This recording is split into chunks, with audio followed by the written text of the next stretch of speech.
بسم الله الرحمن الرحيم.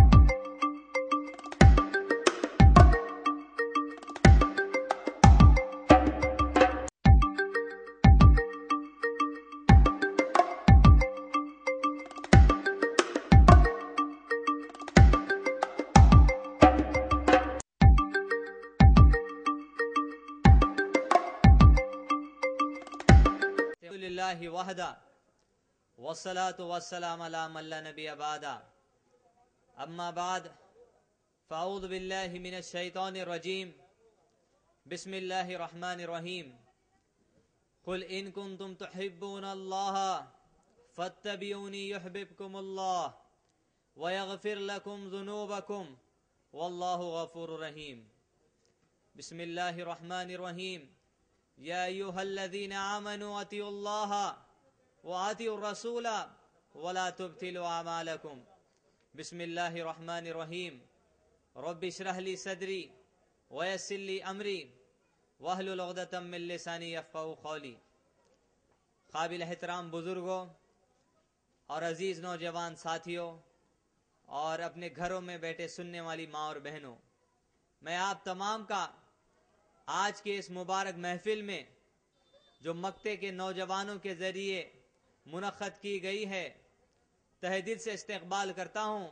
السلام علیکم ورحمۃ اللہ وبرکاتہ. یعنی آپ تمام پر اللہ سبحانہ و تعالیٰ کی سلامتی، اس کی رحمت اور برکت نازل ہو.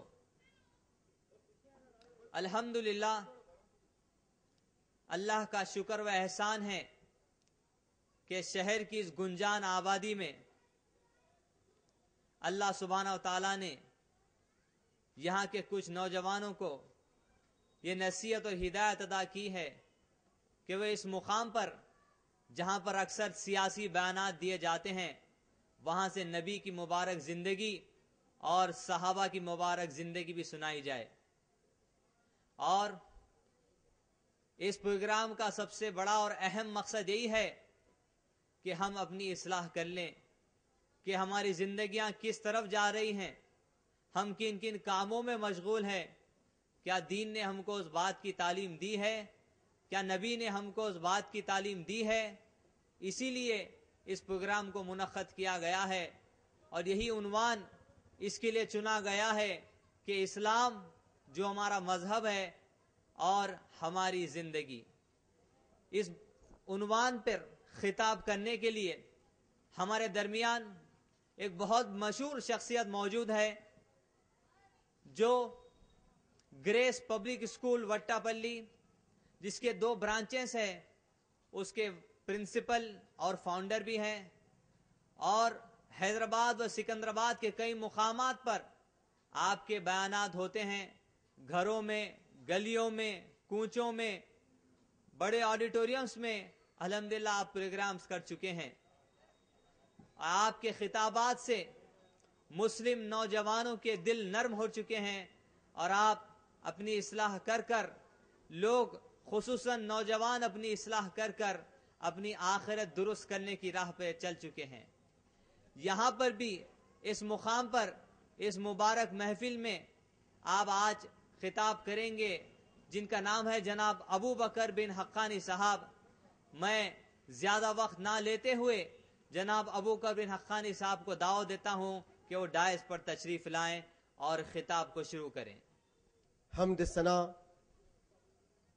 تسبیح و تعریف اس ذات اقدس کے لیے جو تمام عالمین کا رب ہے، جو خدائے قدوس سکتا ہے، جس کی ذات میں کوئی شکوہ نہیں، جس کی دانش میں کوئی شکایت نہیں. اس کی ذات ست و نسیان سے پاک ہے، جو دل اللہ کا ذکر کرتے ہوئے زندہ رہتے ہیں اور جو دل اللہ کے ذکر سے منہ موڑ دیتے ہیں وہ مردہ ہو جاتے ہیں. سروری زیبا فقط الذات بہمتا کے لیے، سروری زیبا فقط الذات بہمتا کے لیے، حکمراں ایک وہی باقی تمام بتان آزری، تیری عظمتوں کے مقام پر، تیری رحمتوں کے نشاں پر، تیری عظمتوں کے نشاں پر، تیری رحمتوں کے مقام پر میرا دل فدا، میری جاں فدا تیری شان جل جلالہ ہو۔ پناہ دے مجھ کو، پناہ دے مجھ کو، تیرے سوا پناہ نہیں، پناہ دے مجھ کو، تیرے سوا پناہ نہیں، تیری رحمت سے بڑھ کر میرے گناہ نہیں۔ درود السلام محبت وحی کتاب و حکمت کے مالک پر، وہ آمنہ کے للنا، وہ عبداللہ کے لال، شفیع الامم و صاحب الجود الکرم سید محمد مصطفیٰ احمد مصطفیٰ صلی اللہ علیہ وسلم پر، درود اس پر جس کا تذکرہ عین العبادت ہے، درود اس پر جس کی زندگی رحمت ہی رحمت ہے، سلام اس پر جس کی سنگ پاروں نے گواہی دی، سلام اس پر جس کی چاند تاروں نے گواہی دی کی جو تو نے محمد سے وفا کی، جو تو نے محمد سے وفا تو ہم تیرے ہیں، یہ جہاں چیز ہے کیا لوح قلم تیرے ہیں۔ آپ کا نام میرے لیے عنوان حیات ہے، آپ کا نام میرے لیے عنوان حیات ہے، آپ کا ذکر عبادت کے سوا کچھ نہیں۔ قال اللہ تعالی فی القرآن المجید والفرقان الحمید یا ایھا الذین آمنوا قوا انفسکم واہلکم نارا۔ قال اللہ تعالی فی القرآن المجید والفرقان الحمید یا ایھا الذین آمنوا اطیعوا اللہ واطیعوا الرسول۔ قال اللہ تعالی فی القرآن المجید والفرقان الحمید ما کان محمد ابا احد من رجالکم ولکن رسول اللہ وخاتم النبیین۔ قال اللہ تعالی فی القرآن المجید والفرقان الحمید اقیموا الصلاۃ وآتوا الزکاۃ اطیعوا الرسول لعلکم ترحمون۔ قال اللہ تعالی فی القرآن المجید والفرقان الحمید ان الذین قالوا ربنا اللہ ثم استقاموا۔ قال رسول اللہ صلی اللہ علیہ وسلم الدین یسر۔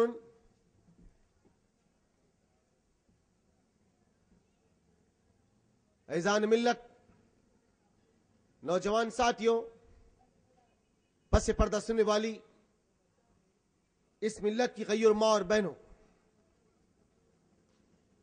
یہ اللہ کا کرم ہے کہ میں اور آپ پھر ایک مرتبہ اس مقطع کے چوراہے پر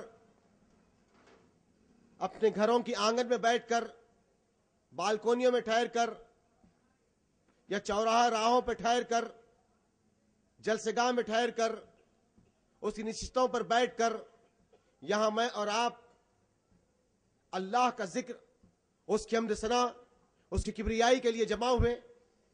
اس کے ساتھ میرے اور آپ کے آقا احمد مصطفیٰ محمد مصطفیٰ و تاج والمعراج والبراق و شفیع الامم و صاحب الجود الکرم سید محمد رسول اللہ صلی اللہ علیہ وسلم کی زندگی کو سماعت کرنے کے لیے۔ عزیز اور دوست ساتھیوں، جیسے کہ آپ ہینڈ بلز کے ذریعے سے، بینرز کے ذریعے سے یہ بخوبی اندازہ لگا چکے ہیں آپ کہ آج کا جو عنوان ہے اسلام اور ہماری زندگیاں۔ عزیز اور دوست ساتھیوں، اگر آپ اس کو اس نحوے سے دیکھیں گے تو اسلام اور ہماری زندگیاں، یا پھر اس نحوے سے دیکھیں گے کہ ایمان اور زندگی، دو کے وہی معنی نکلتے ہیں اور دو کا وہی ایک ہی مقصد نکلتا ہے۔ لیکن عزیز اور دوست ساتھیوں، بڑے مبارک ہیں وہ لوگ جس کسی نے، جو کوئی بھی اس دعوتی اور اصلاحی جلسے کے لیے تعاون کیا ہے، اور مبارک ہے ان نوجوانوں کی زندگیاں جن لوگوں نے اس تیز ترار مصروف دور میں بھی آج مجھے اور آپ کو محمد صلی اللہ علیہ وسلم کی زندگی کو سماعت کرنے کے لیے جمع کیا ہے۔ اور اللہ ان پر اپنی رحمتیں نازل کرے، برکتیں نازل کرے۔ جتنے لوگ سن رہے ہیں، جو نہیں آ سکے ہیں یا کوئی دور ہے، اس بستی پر، اس شہر پر اور تمام لوگوں پر اللہ آسمانوں سے رحمت نازل کرے۔ عزیز اور دوست ساتھیوں، الغرض ایمان اور ہماری زندگیاں، اسلام اور ہماری زندگیاں. ذرا سا اسلام کا اگر تعارف رکھتا چلوں، اسلام کے معنی دین، وہ دین جو آج سے 1400 سال پہلے عرب کے رزار میں ایک ایسا شخص جو امی ہے، لکھنا پڑھنا نہیں جانتے، اللہ رب العزت نے جب آپ کی عمر قریب 40 سال 6 مہینے کی ہوئی، اللہ رب العزت نے رمضان کے آخری عشروں میں اس عظیم ترین شخصیت جس کا نام محمد رسول اللہ صلی اللہ علیہ وسلم ہے، آپ کے قلب اطہر پر اس رب نے اس عظیم ترین کتاب کو نازل کیا جو قیامت تک انسانوں کے لیے فلاح اور بہبودی، نظام زندگی، حیات زندگی اور ایک مورل سسٹم لے کر اور ایک بہترین نظام لے کر اس زمین پر بھیجی گئی. وہ کتاب قرآن مجید کا نزول کیا گیا. اب یہ بات واضح کر دی گئی، اللہ نے اس بات کو مہر لگا کر سمجھا دیا اور بتا دیا کہ قیامت تک جتنے لوگ اللہ اس کے رسول پر ایمان لائیں گے، اللہ نے کہہ دیا جو لوگ ایمان لائے ہیں اللہ اس کے رسول پر، اطاعت کرو اللہ کی اور اس کے رسول کی. یا ایھا الذین آمنوا اطیعوا اللہ واطیعوا الرسول، اطیعوا اللہ واطیعوا الرسول. یہ ایک معیار زندگی کا، یہ ایک معیار زندگی کو چلانے کا، یہ ایک طریقہ زندگی کو بسر کرنے کا، یہ ایک طریقہ زندگی کے احکام کو بجا لانے کا. اس ذات کے ذریعے سے، اس ہستی کے ذریعے سے دنیا والوں کو اللہ رب العزت نے بتا دیا اور سمجھا دیا. اب جو کچھ بھی من ان ہے، اور اللہ نے اس کے بعد مہر لگا دی. مہر اس بات کی لگائی کہ ما کان محمد ابا احد من رجالکم ولکن رسول اللہ وخاتم النبیین. اب نہ ان کے بعد نئی کوئی شریعت آئے گی، نہ نئی کوئی کتاب آئے گی، نہ نیا کوئی قانون آئے گا، نہ نئی کوئی امت آئے گی، نہ نئی کوئی شریعت آئے گی، نہ نئے کوئی نبی آئیں گے.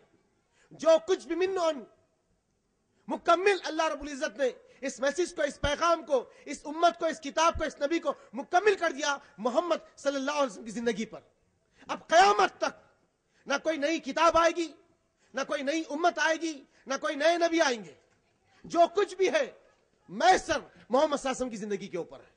اس لیے اللہ نے کہا کہ ما کان محمد ابا احد من رجالکم ولکن رسول اللہ وخاتم النبیین. جیسے جج پھانسی کی سزا کو سنا کر قلم کو جیسے توڑ دیتا ہے، اللہ رب العزت نے نبوت کے قلم کو محمد صلی اللہ علیہ وسلم پر توڑ دیا. اب ان کے بعد کوئی نبی نہیں، کوئی شریعت نہیں، جو کچھ بھی ہے آپ کی زندگی ہے. اور اللہ نے واضح کر دیا، مہر لگا دیا اپنے کلام میں اس بات کو واضح کر کر. کیا کہا؟ لقد کان لکم فی رسول اللہ اسوۃ حسنہ. تمہارے لیے بہترین آئیڈیل، بہترین نمونہ اگر کسی کی زندگی ہے تو وہ زندگی صرف و صرف محمد صلی اللہ علیہ وسلم کی زندگی ہے. اب اسلام آنے کے بعد جو شخص اللہ اس کے رسول پر ایمان لا لیا، اب وہ داخل ہوگا دین کے اندر، اسلام کے اندر. یہ ہے اس کی زندگی کا پہلا اسٹیپ جس نے احکام کو پورا کر لیا، اللہ کو ایک تنہا مان لیا، رسول کو خاتم النبیین مان لیا. سب سے پہلے ہلکا سا تعارف اللہ کیا ہے، اس کے بعد پھر رسالت کی عظمت، صحابہ کی طلب، تابعین کا جذبہ کیا ہوگا آپ کے سامنے بات رکھی جائے گی. اللہ کون ہے، اس کو کیسے پکارا جائے. عزیز اور دوست ساتھیوں، ننانوے حصے ہمدردی کے، محبت کے، للہیت کے، قربانی کے اللہ کے پاس ہے. ایک حصہ ہمدردی کا، محبت کا اللہ نے اس زمین پر بار دیا. ایک حصہ اللہ نے زمین پر بار دیا. تو اب اس کے ضابطے کے ساتھ میں اور آپ اس بات کا تصور کر سکتے ہیں کہ ایک ماں اپنی اولاد سے کتنی محبت کرتی ہے. ایک ماں اپنی اولاد سے کتنی محبت کرتی ہے. صرف ایک حصہ ہے. 99 حصے اللہ کے پاس محبت کے، ہمدردی کے، اس کی رضا کے اللہ کے پاس ہے. تو ہم جانوروں کو دیکھتے کہ اپنی اولاد سے کیسی محبت کرتے، ہم چرند پرند سے دیکھتے کہ وہ جانوروں سے کیسی محبت کرتے. ہم کہیں پر کسی آدمی کا اگر ایکسیڈنٹ ہو کر روڈ پہ پڑا ہوا ہے، وہ بغیر کسی مذہب کے اور ملت کے کسی بھی قوم میں کسی برادری کا ماننے والا ہو, کسی بھی کمیونٹی کا ماننے والا ہو, کسی بھی ریلیجن کا ہو, آدمی اپنی گاڑی کو چھوڑ کر گاڑی سے اتر تک جوک در جوک دوڑے دوڑے بھاگ کر آتا ہے اس گرے ہوئے آدمی کو اٹھانے کے لیے. آخر یہ محبت, یہ ہمدردیاں ایک پوائنٹ ہونے کی بنیاد پر ہے. تو اللہ کے پاس 99 حصے ہیں, تو وہ رب اپنے بندوں سے کتنی محبت کرتا ہوگا. اس کی کبریائی کیا ہوگی, اس کی عظمت کیا ہوگی, اس کی اہمیت کیا ہوگی. عزیز اور دوست ساتھیوں, ہم آہنگی کا مسئلہ ہے جنگ بدر کے اندر. ہم آہنگی کا مسئلہ ہے جنگ بدر کے اندر. ایک شخص ایک خاتون کے بچے کو گود سے چھڑایا اور اپنے سینے سے باندھ کر جنگ میں اتر گیا.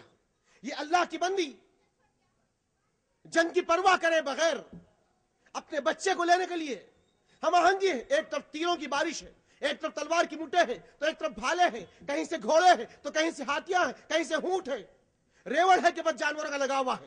اس ماحول کے اندر ایک عورت چلچلاتی دھوپ میں ننگے پیر اپنی اولاد کے لیے جنگ کے اندر نہ تلواروں کی پرواہ کرے بغیر, نہ تیروں کی پرواہ کرے بغیر, نہ ماروں کی پرواہ کرے بغیر, نہ گردن کے کٹنے کا خوف کرے بغیر وہ عورت دوڑے دوڑے بھاگ کے آ رہی. محمد صلی اللہ علیہ وسلم اس منظر کو منچان پہ سے دیکھ رہے. وہ شخص جس عورت کے بچے کو لے کر گر کے جس کی لاش پڑی ہوئی ہے اور بچہ وہیں پر روتا ہے, وہیں پر رو رہا ہے, وہ بھاگے بھاگے آئی, اپنے بچے کو لی اور سینے سے لگا لی. محمد صلی اللہ علیہ وسلم نے دیکھ کر کہا صحابہ سے, اللہ کے بندو دیکھو اس عورت کو, اللہ کے بندو دیکھو اس عورت کو, دیکھو اس عورت کو, جیسے وہ آج اپنی اولاد سے بے انتہا محبت کر رہی ہے. وجہ کیا ہے؟ صرف ایک حصہ محبت کا ہے. ماں تلواروں کی فکر کرے بغیر, تیروں کی فکر کرے بغیر, گردن کے کٹنے کا خوف کرے بغیر اپنی اولاد کے لیے جس قدر ٹوٹ کر آئی ہے, اللہ کے رسول فرماتے ہیں جیسے آج یہ عورت اپنی اولاد سے بے انتہا محبت کرتی ہے, یاد رکھو تمہارا رب اس سے زیادہ تم سے محبت کرتا ہے. میرے عزیز اور دوست ساتھیوں, وہ کیسا رب ہے, وہ کیسا رب ہے, اس کی کبریائی کیا ہے. وہی خالق ہے کہ مجھے اور آپ کو 9 مہینے ماں کے پیٹ پہ زندہ رکھا ہے. کیسا رب ہے, اور جب دنیا میں آئے تو میرے اور آپ کے ماں باپ کے دلوں میں میرے اور آپ کے خاطر ہمدردی اور محبت پیدا کر دی.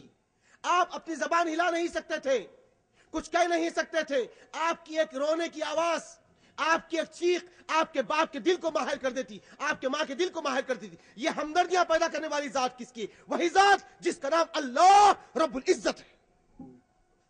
یہ احساس کرنے والے, وہی ذات جو باپ کے دل میں بے انتہا محبت پیدا کر دیتی ہے, ماں کے دل میں بے انتہا محبت پیدا کر دیتی. ماں تھک کے ہار کر دن کی کام کری ہوئی رات کی تنہائی میں اپنی پیٹھ کو سیدھا کرتی, اس کی آنکھ لگ جاتی ہے. جب تم پیشاب یا پیخانہ اپنی پھالی اپنے کپڑے میں کر دیتے ہیں, تمہاری ایک چیخ پر اٹھ کے کھڑے رہ جاتی ہے. میرے عزیز اور دوست ساتھیوں, یہ للہیت, یہ ہمدردی کس نے پیدا کی؟ وہی ذات جس کا نام اللہ رب العزت ہے. اور رب اپنے بندوں پہ کس قدر رحمت کرتا ہے. میرے عزیز اور دوست ساتھیوں, ڈاکٹر مورک بکلے ایک ایسا شخص جس نے جرمن کی زمین پر اسلام کو قبول کیا. اس نے کئی کتابیں لکھی. ایک کتاب کے حوالے میں ڈاکٹر مورک بکلے لکھتا ہے کہ آسمان سے جب بارش ہوتی ہے تو یہ بارش نہیں بلکہ 7-8 فٹ کی برف کی ایک لادی گرتی ہے. 7-8 فٹ کی ایک برف کی لادیاں گرتی ہے. کبھی ہم دیکھتے ہیں اکثر برسات میں ہولے گرتے ہیں, جو برف کے ایک لنڈے ہوتے ہیں, ہولے جو سخت ہوتے ہیں. ڈاکٹر مورک بکلے لکھتا ہے اپنی کتاب کے اندر 7 اور 8 فٹ کی برف کی لادیاں ہوتی ہے اور جب آسمان سے گرتی ہے. لیکن اللہ اس بندوں پہ کیسی رحمت کرنے والا ہے, اللہ اس بندوں پہ کیسی رحمت کرنے والا ہے. جبکہ محمد صلی اللہ علیہ وسلم فرماتے ہیں بارش تیز ہوتی تو آپ لامے لامے پیر مار کر مسجد نبوی چلے جاتے, صحابہ کو جمع کرتے, نماز ادا کرتے اور دعا کرتے کہ میرے رب اس پانی کو, اس برسات کو کہیں تو طوفان نوح میں تبدیل نہ کر دے میرے مالک. میرے عزیز اور دوست ساتھیوں, یا مجھے آپ کو غور و فکر کرنا ہے. وہ رب آسمان سے 7 فٹ کی برف کی لادی برساتا ہے.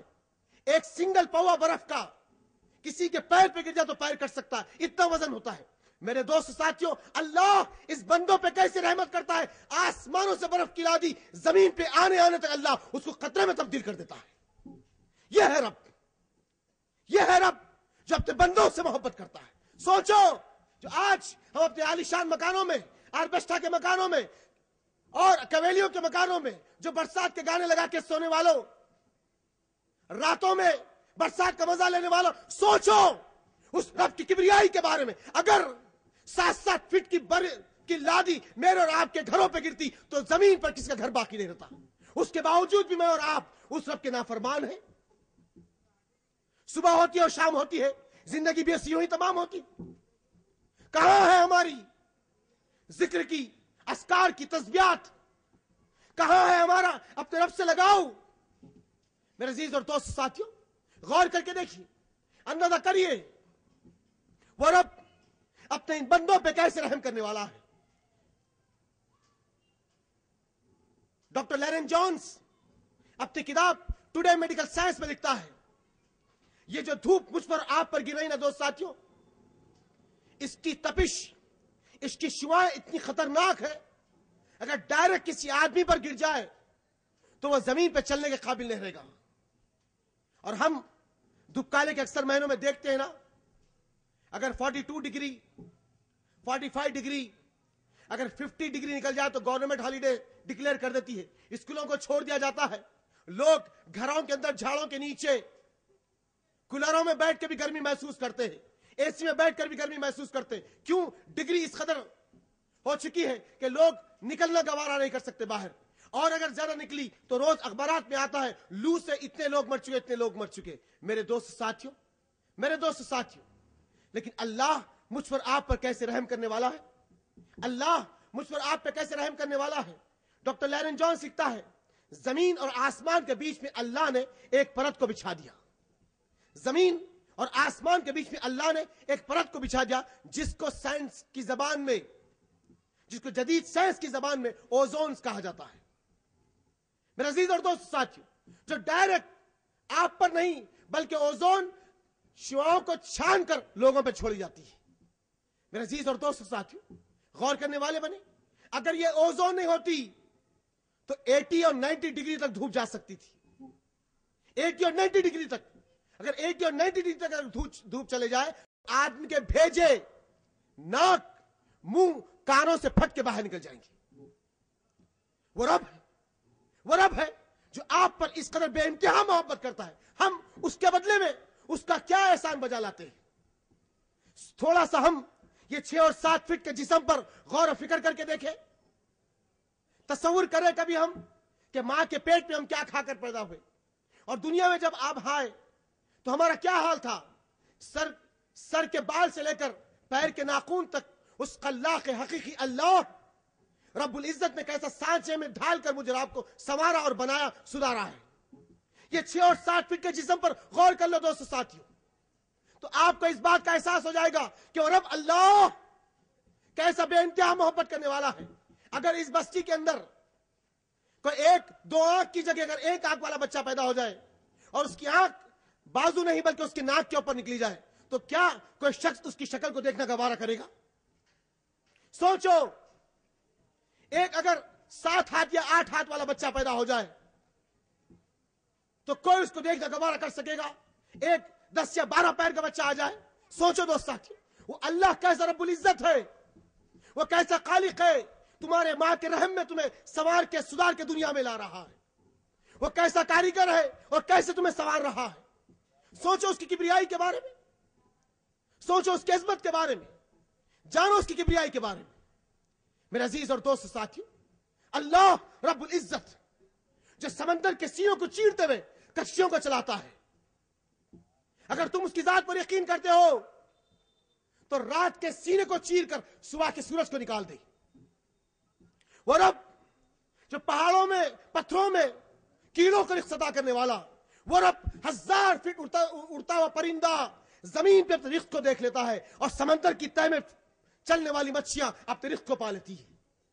میرے عزیز اور دوست ساتھیوں، اس رب کی کبریائی کے بارے میں، اس کی عظمت کے بارے میں اندازہ کریں، اور یہ جو جسم، یہ زندگی جو اللہ نے عطا کیا اس کا شکر ادا کریں۔ ہم سب سے پہلے اس کا شکر ادا کریں کہ اللہ نے مجھے اور آپ کو انسان بنایا. یہ عظیم ترین نعمت ہے اللہ کی کہ اللہ نے مجھے اور آپ کو انسان بنایا. اس کے بعد اس کا احسان ہے، ورنہ میں اور آپ کیا کر سکتے تھے اللہ کا؟ اگر اللہ انسان کی جگہ جانور بنا دیتا تو کیا کر سکتے تھے ہم اللہ کا؟ سوچئے، غور کریے، ہم اللہ کا کیا کر سکتے تھے اگر اللہ انسان کی جگہ جانور بنا دیتا تو؟ میرے دوست ساتھیو، اللہ کیا کہتا ہے؟ وَالتِّينِ وَالزَّيْتُونِ وَطُورِ سِينِينَ وَهَٰذَا الْبَلَدِ الْأَمِينِ لَقَدْ خَلَقْنَا الْإِنسَانَ فِي أَحْسَنِ تَقْوِيمٍ. لقد خلقنا، اللہ کہہ رہا ہے ہم نے احسن تقویم، سب سے بہترین سانچے میں انسان کو ڈھالا اور اسے تخلیق کرا ہے. میرے عزیز اور دوست ساتھیو، اللہ قسم کھا کے کہہ رہا ہے وَالتِّينِ وَالزَّيْتُونِ وَطُورِ سِينِينَ وَهَٰذَا الْبَلَدِ الْأَمِينِ. قسم ہے تین کی، زیتون کی، امن کا شہر مکہ کی قسم، ہم نے انسان کو سب سے بہترین انداز میں بنایا. لو، اللہ کہہ رہا ہے، اللہ قسم کھا کے کہہ رہا ہے یہ بات. اور آج اللہ کی اہمیت، اس کا مقام دلوں سے نکلتے چلے جا رہا ہے.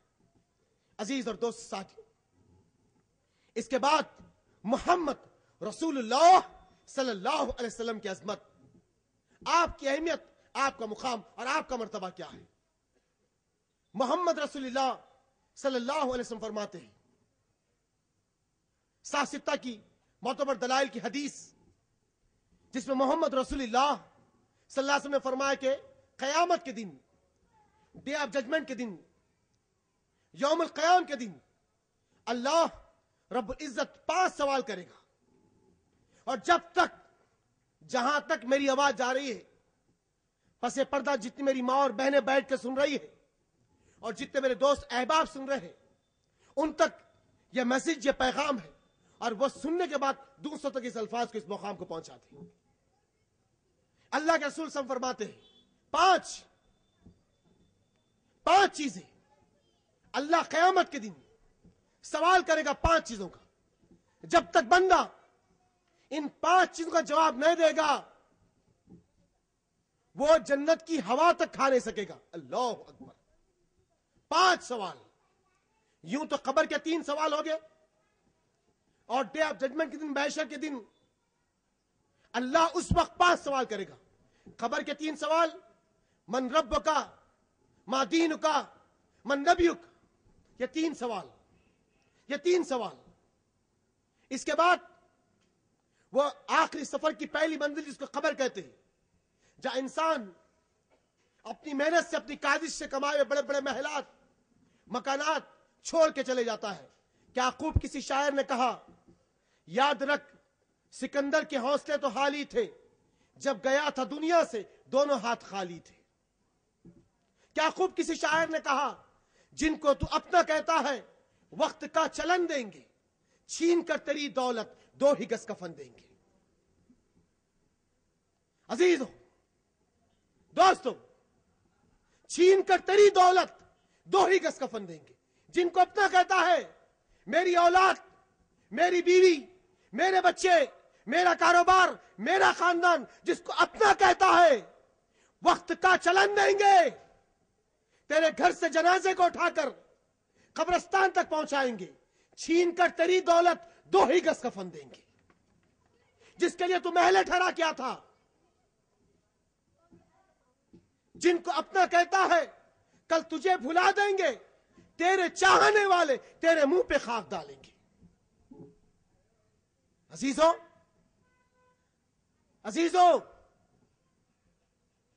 یہ زندگی بہت کم ہے.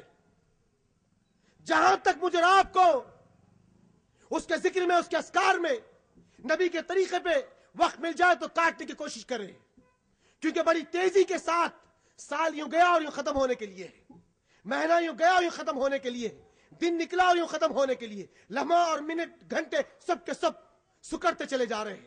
انسان اپنی زندگی کی آغوش میں بھی سکڑتے چلے جا رہا ہے. اللہ کے لیے اس بستی کو چھوڑ کر اس بستی کی طرف جانا ہے جہاں سے آدمی لوٹ کے پھر کبھی واپس نہیں آتا. وہ بستی جس کو شہر خاموشا کہتے ہیں، وہ بستی جس کو قبرستان کہتے ہیں، جہاں پر جیسے آج میں یہاں پر آپ کو ایک تقریر کر رہا ہوں اور آپ سننے والے ہیں، اور وہاں پر میری ایک لاش ہوگی اور قبرستان کے تمام مجھے سنانے والے ہوگی. میرے دوست ساتھیوں، جب تک یہ سانس ہے عمل ہے، جب تک یہ سانس ہے عمل ہے. جب سانس بند ہو جائے گی عمل نہیں، صرف حساب ہوگا، صرف حساب. جب تک یہ سانس ہے عمل ہے، جب یہ سانس چھوٹ جائے حساب نہیں، عمل نہیں، بس صرف حساب ہوگا. زمین پہ کیا کرا اور کیا پایا. 5 سوال ڈے آف ججمنٹ کے دن، یوم القیام کے دن اللہ اپنے بندوں سے کرے گا. پہلا سوال، اگر ڈائری رکھتے ہیں، پین رکھتے ہیں تو یہ سوالوں کو نوٹ کرو اور زندگی میں اس سوالوں پہ اپنے آپ کو جانچنے کی کوشش کرو کہ ہم کس سمت جا رہے ہیں اور ہماری زندگیاں کس ماحول میں ڈھل رہی ہے. پہلا سوال، ہم نے زندگی دی، تو نے کیسے گزاری. اللہ اکبر. ڈے آف ججمنٹ کے دن، یوم القیام کے دن، محشر کے دن اللہ بندوں سے سوال کرے گا. صحیح کی معتبر حدیث، اللہ کے رسول کہتے ہیں پہلا سوال ہوگا ہم نے زندگی دی، تو نے کیسے گزاری، کہاں گزاری. یہ جو زندگی ہے نا دوست ساتھیوں، جس کو نبھانے کے لیے، جس کو مینٹین کرنے کے لیے آج آدمی لوگوں کے گلے کاٹنے پر تلا ہوا ہے. یہ زندگی کو چلانے کے لیے دوسروں کے لاشوں پر اپنی حکومتوں کرنے کے لیے تیار ہے. یہ زندگی کو نبھانے کے لیے لپا ڈپی کے ذریعے سے، چاپلوسی کے ذریعے سے، سود کے نظام کے ذریعے سے مال ایڈ کر اپنی زندگی کو مینٹین کرنے کے لیے لگا ہوا ہے نا. اگر اس زندگی کو دیکھنا چاہتے ہیں تو ایک مرتبہ آپ کے اپنی بستی کے اندر ایک جانب گاندھی میڈیکل کالج ہاسپٹل ہے اور دوسری جانب عثمانیہ میڈیکل کالج ہاسپٹل ہے. یہ دونوں کے ضمن آپ جا کر ایک مرتبہ اللہ کے لیے جنرل